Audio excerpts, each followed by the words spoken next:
सध्याची राजकीय परिस्थिती पाहता विधानसभा निवडणुकीच्या निकालाबाबत प्रचंड उत्सुकता निर्माण झाली आहे. राज्यातील दिग्गज नेत्यांचं भवितव्य ईव्हीएम मध्ये कैद झालं आहे. एक्झिट पोलनुसार राज्यात कुठल्याही एका पक्षाला स्पष्ट बहुमत मिळताना दिसत नाहीये.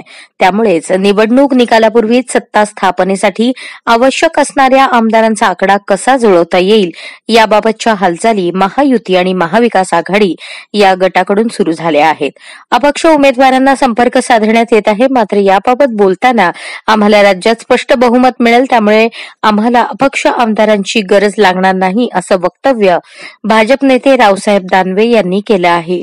लोकसभेत काँग्रेसनं एक नॅरेटिव्ह सेट केला, त्यामुळे आम्हाला भोगावं लागलं. मात्र यावेळी ते यशस्वी झाले नाहीत. यावेळी परिस्थिती वेगळी आहे. त्यामुळे राज्यात महायुतीचं सरकार बहुमतानं येणार.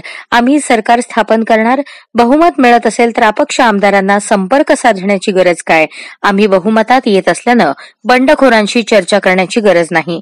बंडखोर हा विषय सत्ता स्थापन झाल्यानंतरचा आहे.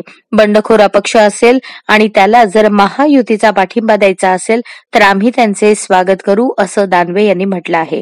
दरम्यान यावेळी बोलताना त्यांनी पुन्हा एकदा ठाकरे गटाचे नेते संजय राऊत यांच्यावर जोरदार हल्लाबोल केला. संजय राऊत यांना गांभीर्यानं घेण्याची गरज नाही. वाढलेल्या मतदानाचा टक्का महिलांचा आहे. लाडकी बहीण आमच्याशी पाठीशी आहे. भारतीय जनता पार्टीला कुठेही नुकसान नाही. लोकसभेला जी परिस्थिती होती ती आता सुधारली आहे. एकनाथ शिंदे हे पूर्णपणे भाजप आणि मित्रपक्षांच्या सोबत आहेत. त्यामुळे कार्यकर्ते काहीही बोलले तरी त्याला काही अर्थ नाही. जो मुख्यमंत्री यांचा निर्णय तोच कार्यकर्त्यांचा निर्णय असेल. महायुती पूर्णपणे बहुमतात येऊन सरकार स्थापन करेल. जर अपक्ष आमदाराला पाठिंबा द्यायचा असेल तर ते देऊ शकतात, असंही यावेळी दानवे यांनी म्हटलं आहे.